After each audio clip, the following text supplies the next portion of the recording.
Pooja ma'am, am I audible? Yes, ma'am, you're audible. Okay, ma'am. A very good morning to our distinguished guests and one and all from our fraternity who are here today. Hope everyone is sound and healthy. Welcome to day 16 of hashtag 2020. Myself, Architect Tulasi Gopalakrishnan, Assistant Professor SRM Seat, take a great privilege to be moderating the session. Before we start the session, I request all the participants to mute the audio and switch off the video for a better experience. You can post your questions in the chat box, which will be addressed at the end of the session. Today, we are in a finale day of hashtag 2020. It's been a great journey of 15 days of this virtual distinctive event with 31 successful webinar sessions from varied and eminent speakers and experts, and the final three lined up for today. Seat takes a great pleasure in welcoming architect Niroop Kasturi Srivatsa ma'am today to share her expertise on the much relatable topic good design equals to successful cities. Welcome you ma'am. I request our convener, architect Lokesh Madivanan sir, Vice Principal SRM Seat to give the opening remarks. Yes, am I audible? Yes sir. Good morning, one and all present here. Good morning, Architect Niroop Kasturi Srivatsa, madam. It was a great pleasure indeed that you are accepted our invite and you are giving knowledge, you are sharing your knowledge to our students and all the participants who are participating here. And with this movement, this is going to be our final day. But hashtag's third edition is successfully done in virtual mode. It's first of its kind. When the idea is initiated, everybody was stunned, and all the faculty members, all the students coordinated with their help only. We are able to reach at this level of success. So I thank God for supporting us in this fullest journey. With this short note, I want to, last but not least, I want to thank our management, our chairman sir, co-chairman sir, director sir, and Dean ENT and Dean KTR for the fullest support for the approval and all the further support indeed. And without any further delay, I'm handing over the mic to the moderator. Thank you. Welcome, ma'am. Once again, welcome. Thank you. Thank you, sir. I now invite Professor NSA Ravi, sir, Design Chair SRM Seat, Faculty Coordinator of the session, to welcome the guest speaker. Good morning, one and all. I'm so pleased, happy, and privileged to welcome architect Niroop Kasturi Srivatsa, an eminent personality in the US and also a vibrant person in all. She's an all-rounder. I've known her for 40 years and over, and it's indeed I'm thrilled, that she is with us today. And without any delay, I just hand over the mic to Tulsi ma'am. Architect Tulsi, over to you. Yes, sir. Thank you, sir. A quote by Mark Anthony. And one day she discovered that she was fierce and strong and full of fire, and that not even she could hold herself back because her passion her passion burned brighter than her fears. Happy to introduce one such dynamic woman who has pursued her passion. Niroop Kasturi Srivatsa ma'am is the city manager or CEO for the city of Lafayette, a town in San Francisco Bay Area. Born and raised in Madras, she received her Bachelor of Architecture degree from Anna University School of Architecture and Planning, which began her lifelong passion for cities. Her life's journey has taken her from Madras to Chicago to Los Angeles and now the Bay Area. Over the last 30 years, she has focused on planning and cultivating two great cities, Naperville, Illinois, and Lafayette, California. She enjoys the challenge of bringing people of different disciplines, opinions, and outlooks together to create truly remarkable urban spaces. Both cities are highly desirable places to live and work. a result of careful planning, sound fiscal management, and great teamwork. Lafayette was named a great place in California by the American Planning Association in 2017, and Naperville has received numerous awards for being one of the safest and best places to live in the US.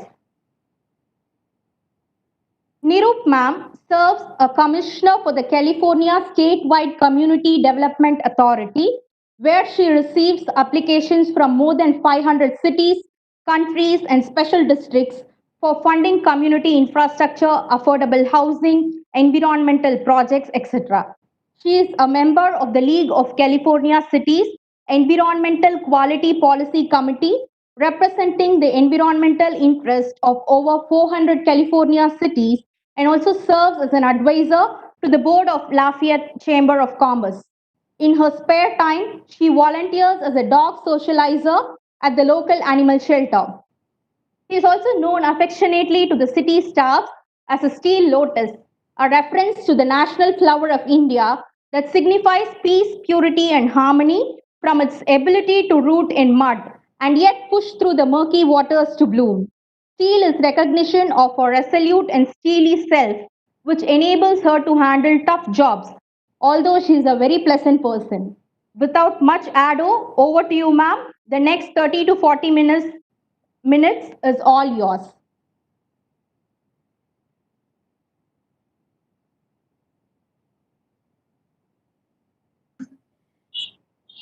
I am going to share my screen with you, and hopefully this will work.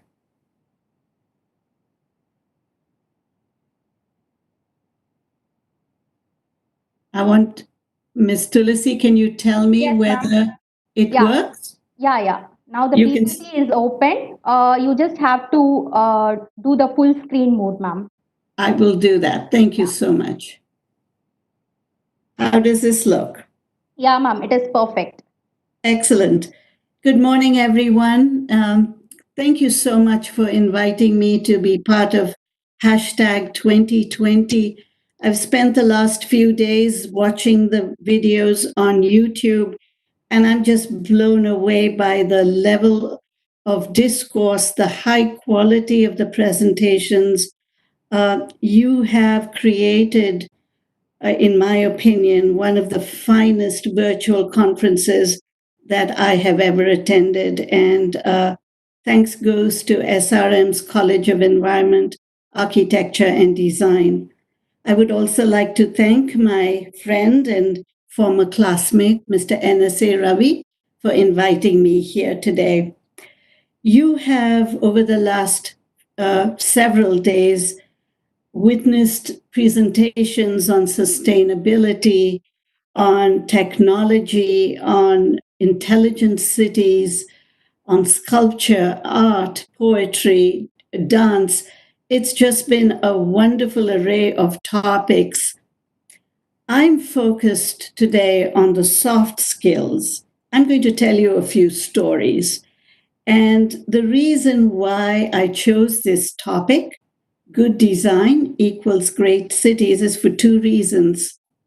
One, I hope that some or many of you, when you graduate from SRM with your solid foundation in architecture, will consider a career in city planning. It is challenging, it's difficult, but it is so satisfying and rewarding a career. So I do hope that you will give it some consideration. And so this is my teaser to you to consider a career in city planning. The second reason is that I have learned a lot of lessons along the way in my 30 plus year career.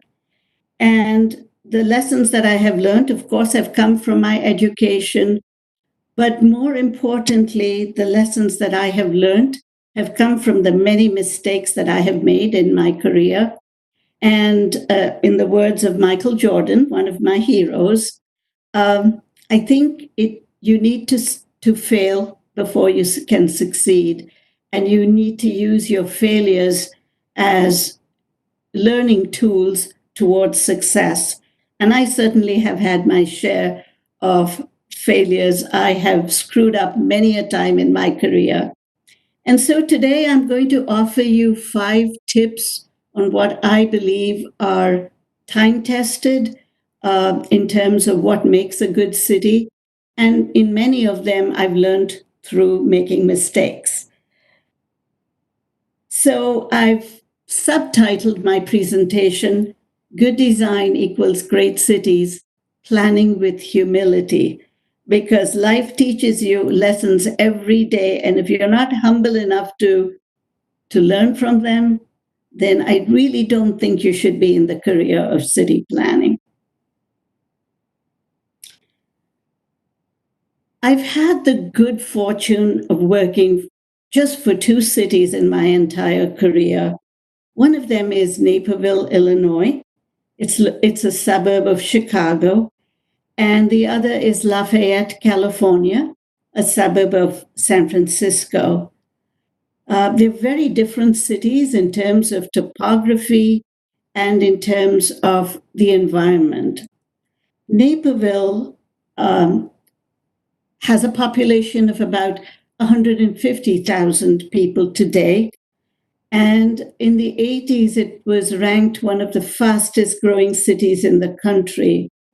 It's a popular city to locate to because it has the headquarters of several major R&D facilities and excellent schools. Lafayette, California, on the other hand, is a tiny town, 25,000 in population, and I don't see it growing very much more than that, nor has it grown very much in the last 25 years. So you may wonder, what lessons can we learn from a small town of 25,000? Well, most of California's cities, over 60% of cities in California, have populations under 50,000, and many of them have had the same struggles as Naperville or Lafayette or Chennai or Bombay or Tokyo. Some of the challenges of cities and city planning are rather universal and can be applied anywhere. Here's my first lesson and one of my favorite quotes. History is who we are and why we are the way we are. Take you back to the 90s when my family and I moved to Lafayette, California from Chicago. I was offered the job of planning director for the small town of Lafayette and was really excited to make my mark. I had had experiences working in Naperville. I thought I knew it all. And so here I was in this tiny town with beautiful hills and parks, great schools, wonderful neighborhoods. Lafayette has the Bay Area Rapid Transit Station, which connects from Lafayette to San Francisco. It was really a beautiful place to be. But it had a downtown that was struggling. Stores were closing, and especially in a tiny little block called Lafayette Plaza, which is located right in the heart of the city. Lafayette Plaza had no more than about 15 stores, but every store seemed to be going out of business every other year. There was a small concrete, I would say, plaza, and I'm being kind by saying that word, where the city leaders had thought people would gather and have picnics, but nobody went there because it was surrounded on all sides by streets, a lot of asphalt, a lot of parking, very little pedestrian activity. There was one movie theater, a single screen theater, wasn't doing very well.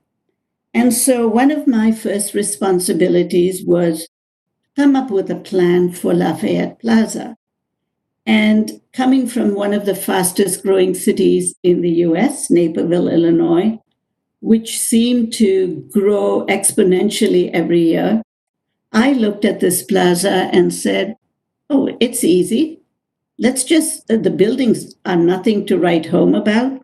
That plaza is awful.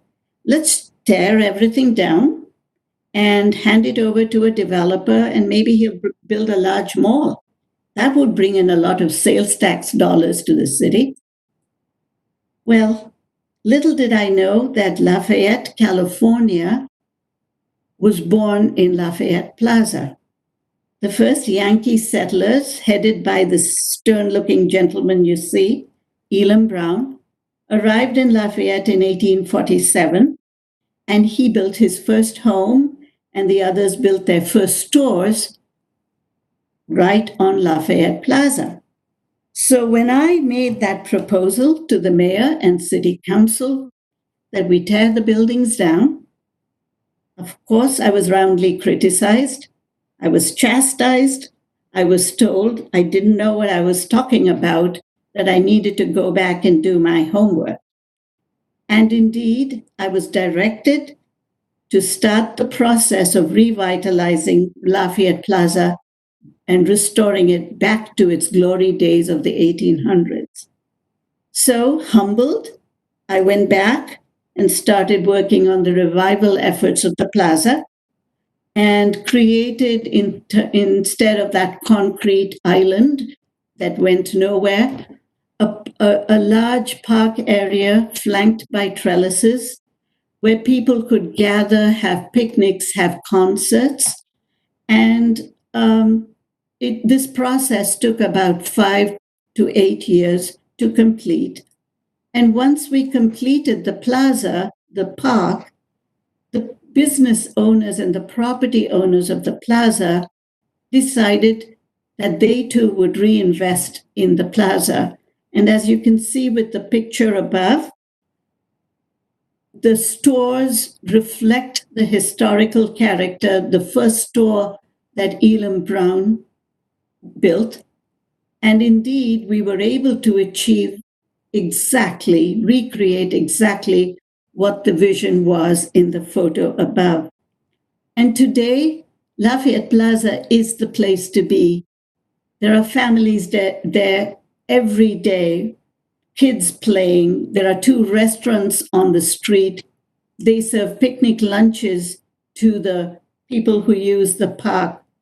And just last month, 2,000 people gathered in Lafayette Plaza to protest the death of George Floyd in the hands of the Minneapolis police.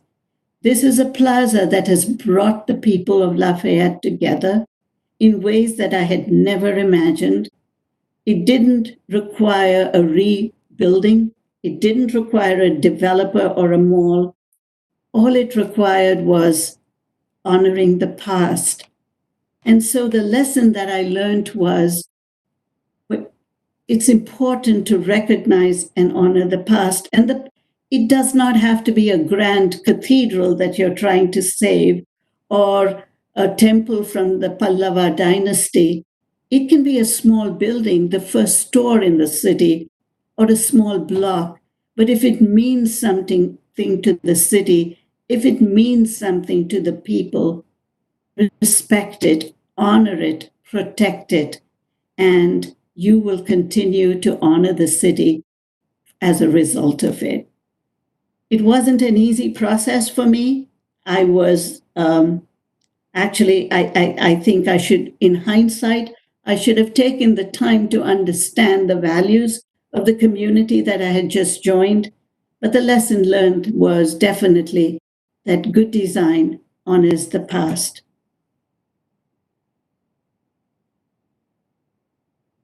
I love this quote by Saarinen because he talks about context right from the small scale, a chair in a room, all the way to the environment in a city. What I want to convey to you is that context matters, scale matters. And very often you will be confronted with clients who want to build the biggest house in the street or the tallest office building in the city. And it's going to take you a lot of courage to say no if it's not in scale or not in context. Mistakes have been made throughout the world, and this is my opinion.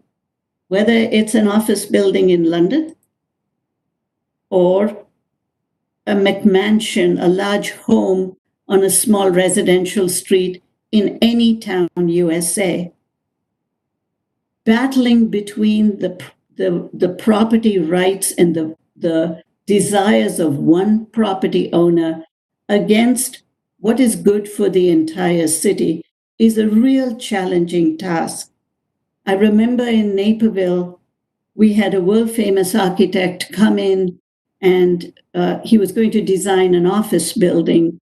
And we were just so impressed that he was coming to Naperville that we accepted everything that he designed without question. And no attention was paid to the fact that this office building was in Naperville, Illinois, in which it snowed 6 months in a year, and people had to walk hundreds of yards from their cars to get to this building.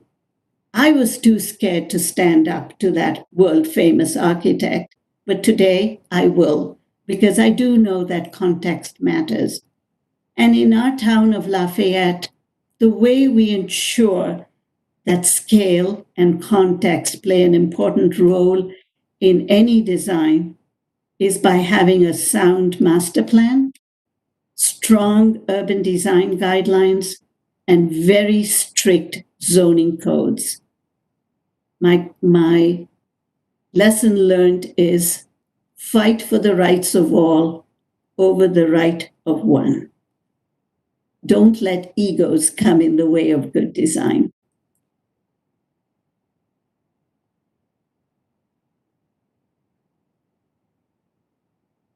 If you build it, they will come. This is Kevin Costner from The Field of Dreams, one of my favorite movies. Cities struggle all over the world about investment. Do cities step in and invest in infrastructure? And if they do, will people come to the city? Or do we sit back and wait for private investment to rebuild? And then does the government come in and pave the roads and add the streetlights? It's a constant battle between the private and the public realm. And in Lafayette, California, for a decade, we took a back seat and said, oh, people will come, they'll build, look at these blocks, they're underutilized. Somebody's going to come in, and nobody did. And we lost millions of dollars in sales tax revenues. And then we decided to take a risk. We had some limited funds, and we decided to invest those limited funds in the downtown because we felt in our hearts that if we invested in the downtown, which is the heart of the city, then we would be investing in the strength and the future of our city. We were criticized by many people, by our residents who wanted to spend the $2 million that we spent cleaning out 2 gas stations and a boarded up building and turning it over to a developer. The residents wanted us to spend that money on a park, on some trails, but we held firm, and the developer in turn spent 10 times as much creating this magnificent retail and office building. We also invested $8 million in a mixed-use project. One of the keys to a successful downtown is not just retail or restaurants or civic uses, but residential uses as well. A truly successful downtown is one where people are mingling all day, all hours of the day and night. And to keep that 24-hour vibe going, you need people living in the downtown. So we spent $8 million making sure that we invested in a development that brought in about 150 homes, many of them affordable to very low and low income households. This project is located right next to the BART station. It's a transit oriented development, and today it's one of the hottest projects that in downtown Lafayette. As we invested, people came. And so the city took one step further and decided to invest in civic uses. We raised $50 million, 10 of them from public donations. People donated $10, $20, $100 to build a magnificent library and learning center where speakers from all over the world would come and teach our children. We're so proud of it because it's become one of the jewels of the area. So the lesson learned here is don't sit back and wait for private investment to come in and do its thing. Take a risk, invest, and you will reap rewards. Now, this quote, people say, came from Mies van der Rohe, but there's a question mark next to it because there's some debate that he didn't say it. But I love this. I absolutely love this quote. In architecture and in urban design, God is in the details. It's great to design a fabulous building, but if you don't get into the weeds to design the door handle, the trellis, the landscaping, you haven't completed your work. Always remember the user when you design the details. This is an old restaurant and bar in downtown Lafayette that was just, you couldn't see the restaurant because of all the cars parked there. We removed the cars, we widened the sidewalk, created planters and outdoor seating, and people just love sitting outside. The details, it's not the building's architecture that is so attractive, it's the details. I know an architect who has designed in Lafayette who calls these details jewelry. And he says, a building isn't complete until you've added the jewelry to the building. This shopping center called La Fiesta is very popular because there are beautiful small areas for people to sit under shady oak trees. There's a commonality in lighting, in signage, in metalwork. Every aspect of the project has been carefully thought through. And I think that's what Mies meant if he said this, when he said, God is in the details. Taking the cue from the previous project, I worked on a project called Lafayette Mercantile with the same architect and made sure that there was the jewelry, that the details actually made the project rather than the project making the details. So the lighting, the landscaping, the fountains, the tile work made the project successful, and it remains successful today. But a word of caution, you have to somehow edit yourself. You can get carried away and the project or a building can start to look a little kitschy or cute. You need to know when to stop and say that's enough. One of the things that I did in this project is work on a very strict set of design guidelines for signs and for tenants. So as a tenant, when a tenant left and a new tenant came in, they would follow the same design guidelines and signage guidelines, the same kind of awnings, not identical, but similar, so that the message, the vernacular, the design vernacular remained the same. So, as Mies said, God, or good design, remembers the details. And it can be a bench, it can be public art, signage, banners. Pay attention to the details. They are sometimes a little more important than the building itself.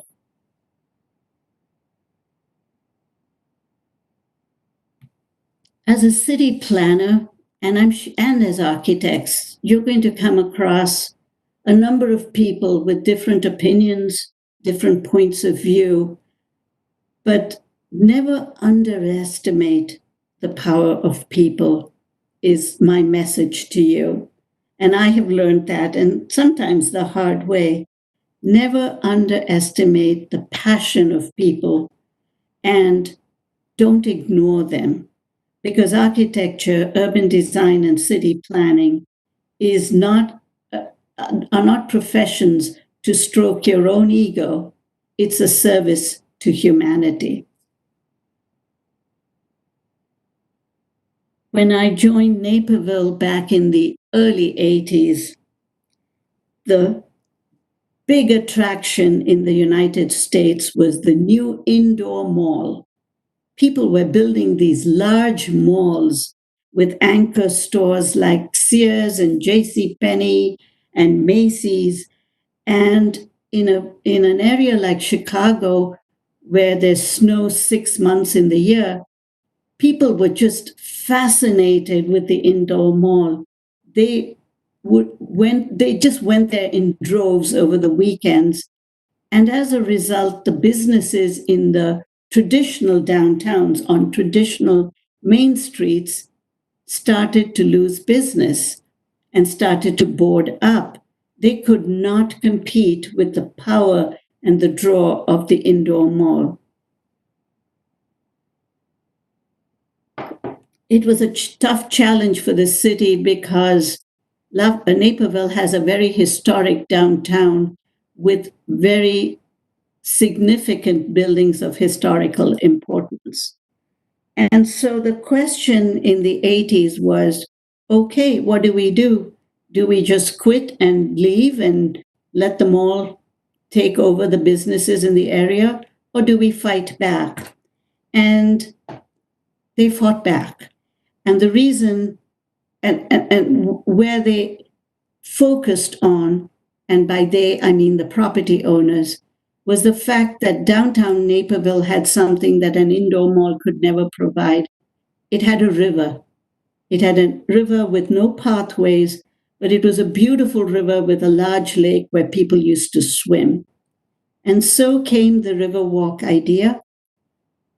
And an organization was formed called Central Area Naperville Development Organization. They decided they would transform the river into a regional recreational amenity. And as people came to the river to enjoy themselves, they would shop in the downtown. And the gamble paid off. It's taken about 20 years. It's a slow process, but the Riverwalk in downtown Naperville is a jewel. There are covered bridges across it, restaurants along the river, hotels along the river. And as a result, downtown Naperville is a fabulous place to be. It has all the shops that a mall would have and even more. And by the way, that indoor mall that was a competition in the 80s is struggling today. So good designers, good planners collaborate with the people they serve. And those are my 5 lessons that I learned and that my cities learned. We made a lot of mistakes along the way, but from those mistakes came solutions and ideas that were implemented. And as a result, Naperville is one of the best places to live. I think so, but Money Magazine said that as well for many years in a row, and also one of the nation's safest cities. And my hometown today of Lafayette, California, with its beautiful hills, lakes, and wonderful schools, and today a most vibrant downtown, was named one of the great places in California by the American Planning Association. So where are we today? We're in a COVID era, you guys, and you are about to embark on careers in a very unknown and uncharted territory. I see businesses in Lafayette and Naperville in any town, USA, businesses on Main Street close because people are too scared to shop outside. They'd rather order on Amazon. There is an ongoing conflict about redesigning cities so that people stay away from each other in favor of public health. And then there are those that continue to promote high density in favor of climate change and sustainability. We haven't come to terms with how cities are going to operate in the future, but COVID will have a lasting impact on the future of cities. It also has had some positive impacts. I see neighbors helping neighbors like never before, people shopping for their elderly neighbor. I see people working at home, an opportunity that they could have never had pre-COVID, the ability to stay home and work with and be with their children. I see more people using the parks and trails in our area more than ever, rather than flying away to another area for a vacation. They're planning vacations right in their own cities. And I also see people growing more produce locally and using all the resources locally. COVID has had devastating impacts on the world, but there are some good things that have come out as a result. And so as you enter the workforce, this is a new uncharted era. I just offer to you some tried and tested ideas that I have, or principles that I have learned. And I have learned the hard way by making mistakes. And I hope that you can use these as you progress in your lives as leaders, as designers, as urban designers, and hopefully as city planners. Always honor the past, respect context, invest in the future, take a risk, don't forget the details, and collaborate with those you serve. And one final thought: never stop learning, always be a student. I wish you all the very best in the future. And again, thank you so much for making me part of hashtag 2020.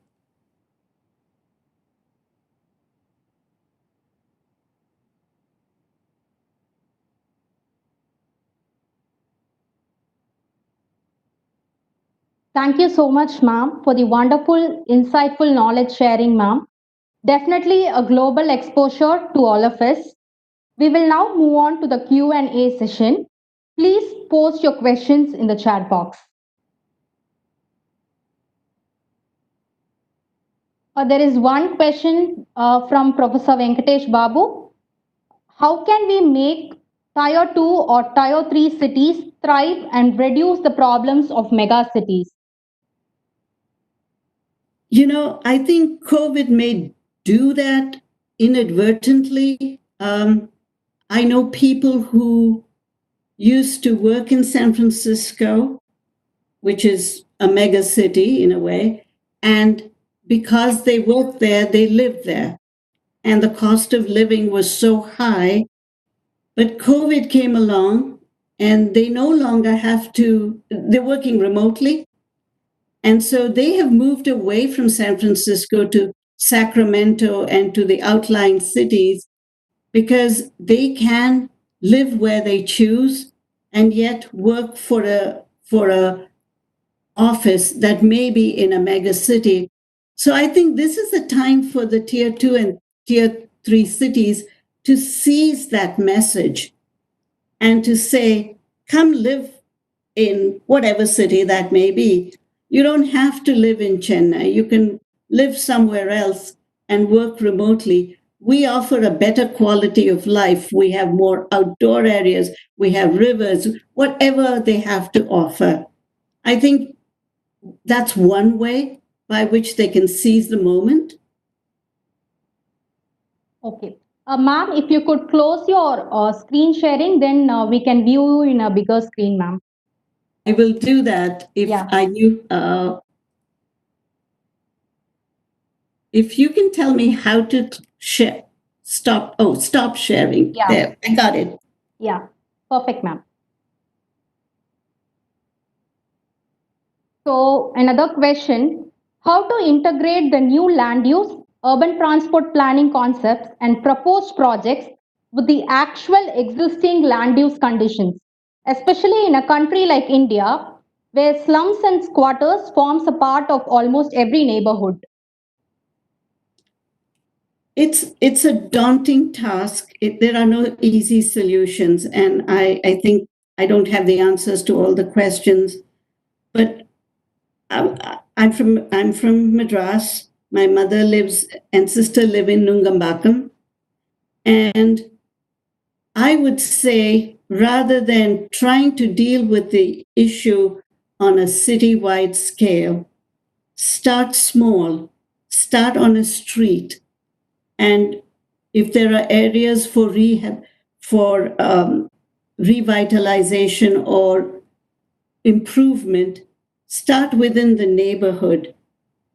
Do a pilot project, test out your principles on a smaller scale.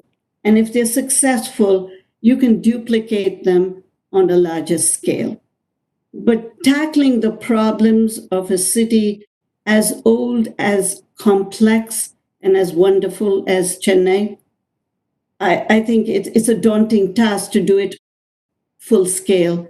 If I came in, I think I would start small, test my concepts at a very small scale, and then use it as a prototype in other areas. Okay, ma'am. What methodology should be used in order to assess the capabilities of participatory practices to incorporate residents' spatial needs into the planning? Great question, and one that I'm really passionate about. Government is not there to tell people what to do. Government exists to listen to the people and do what the people ask the government to do. It cannot be a top-down approach. So if the municipality wants to do a project, whether it's a flyover or a park, whatever it may be, don't do it in the isolation of the corporation offices. Take it to the neighborhood, walk the streets, knock on doors, host meetings, get buy-in. You're going to be met with resistance, absolutely. Like everything that you do, but you can modify your plans, make adjustments. I think when urban projects are unsuccessful and unpopular, I can point to those times where they are as a direct result of something being done with no one knowing what was going on.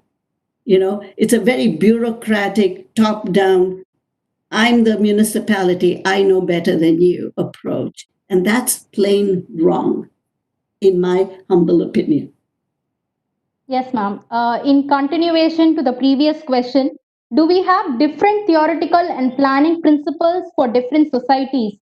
Because in India, it mostly reflects the political ideology. So, how to tackle such situations as a planner? Because it is going to be very challenging in a country like India.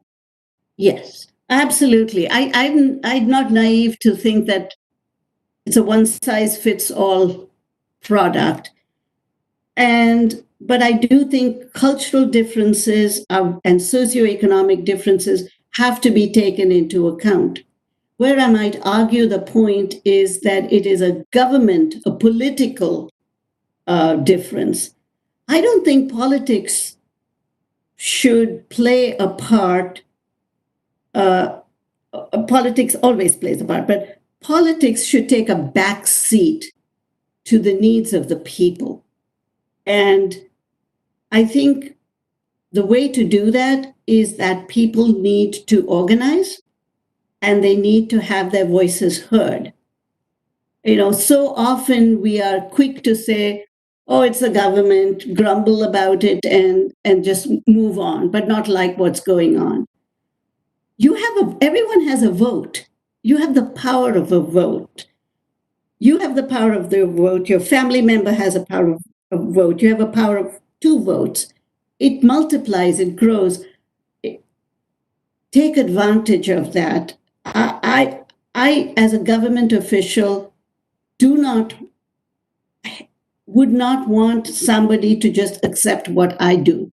I want them to challenge me because I'm not here for my own self-interest. I'm here to serve the people.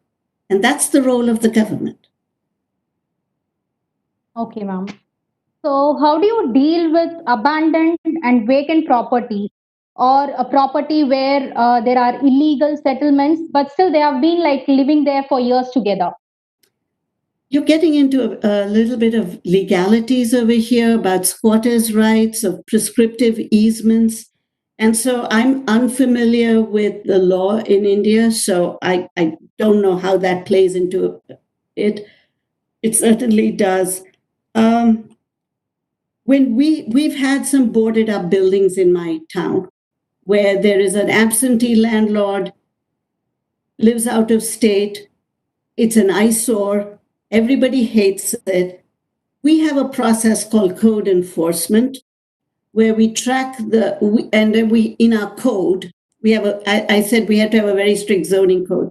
We have a property maintenance code in the city, which says buildings have to be used. You cannot have broken glass, you can't have broken doors, you can't have weeds in the front yard. So we track the owners down, we send them a letter and say, you're violating the code. We give them 2 weeks. If they don't respond, we send them like 3 letters. And if they don't respond, the city, through the code, has the authority to go in, clean up the building, and then place a lien on the property so that the property owner, when he or she pays taxes, has to pay for the cost of improvements. So you can do that through changes in your codes where there is a strict enforcement arm. That can be done. Okay, ma'am. How geared up are you, ma'am, personally to face the challenges as a planner post COVID?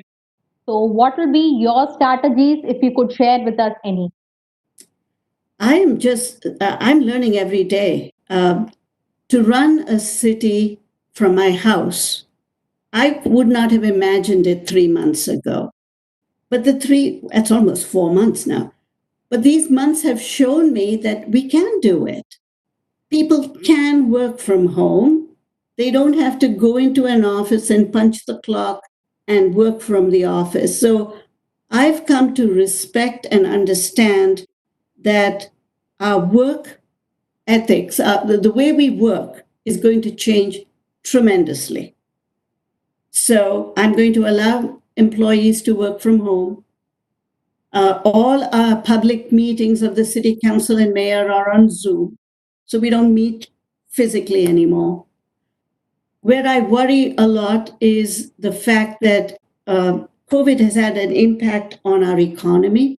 We're losing businesses, restaurants are closing, everyone's ordering on Amazon. That concerns me because there isn't, to me, I need to focus on how to revive the downtown in the next year.